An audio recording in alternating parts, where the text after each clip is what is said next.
Baik, kita masuk kepada segmen ketiga pada sesi keempat ini. Pada segmen-segmen sebelumnya Anda sudah mempelajari secara lebih detail materi terkait dengan digital liberalism birokrasi, prinsip-prinsipnya seperti apa, dan kecenderungan-kecenderungan ke depan seperti apa. Kemudian pertanyaannya, bagi mahasiswa sosiologi yang mengambil mata kuliah sosiologi organisasi dan birokrasi digital, konsep digital liberalism birokrasi itu nanti dipakai untuk apa? Nah, ini Anda juga sudah mendapatkan gambaran sebagai ilustrasi apa yang dilakukan di Taiwan dan apa yang dilakukan di Indonesia terkait dengan COVID-19.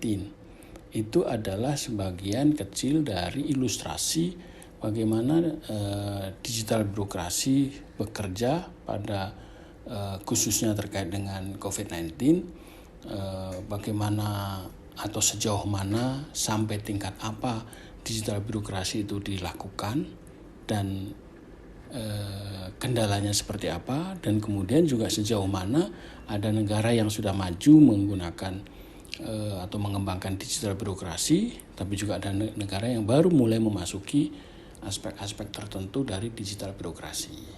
Jadi sangat penting Anda memahami prinsip digital liberalism birokrasi untuk mengetahui bagaimana digital birokrasi itu dikembangkan di tiap negara, baik makro level, meso level, dan micro level.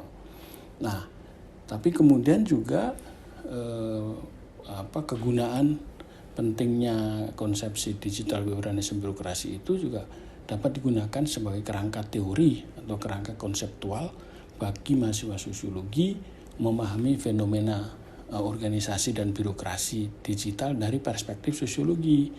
Ini sebagai contoh misalnya artikel digital liberalism birokrasi, alertness and disaster risk reduction related to the Sunda Strait Volcanic Tsunami ini yang ditulis oleh Ibu Melani bersama saya dan terbit baru saja pada bulan September 2020.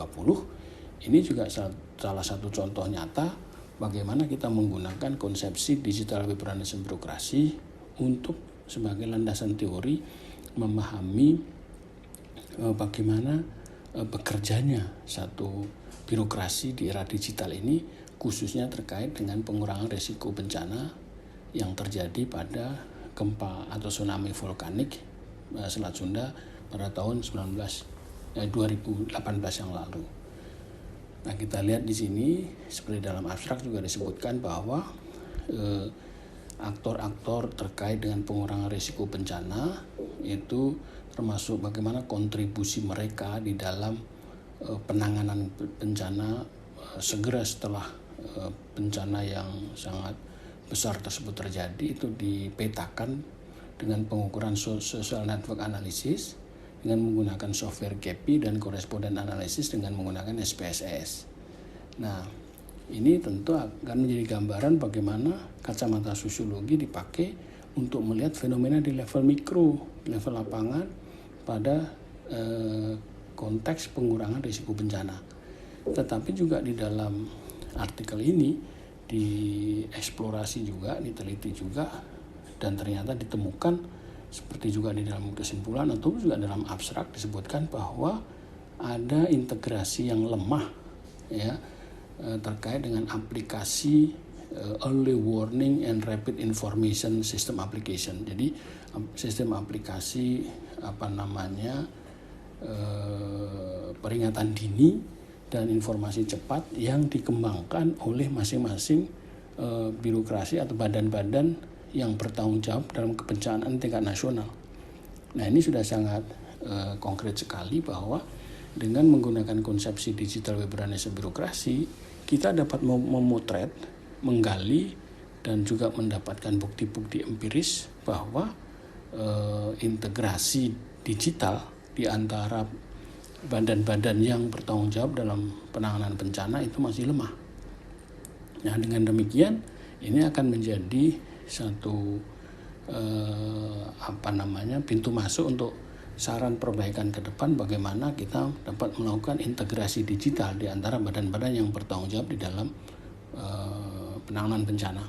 ini tentu juga dapat digunakan untuk sektor-sektor yang lain, bukan persoalan bencana, bisa juga untuk bisnis, perdagangan, industri, dan lain sebagainya. Di samping itu, dalam riset ini juga ada kontribusi teoritis, yaitu bagaimana perluasan dan pengayaan dari konsep digital governance birokrasi itu sendiri. Dan dengan demikian Anda nanti dengan mencermati bab demi bab, materi demi materi dari artikel ini, Anda dapat mendapatkan gambaran konkret bagaimana pentingnya kita memahami konsepsi digital governance birokrasi untuk memahami fenomena digital organisasi dan birokrasi di era digital dalam perspektif sosiologi.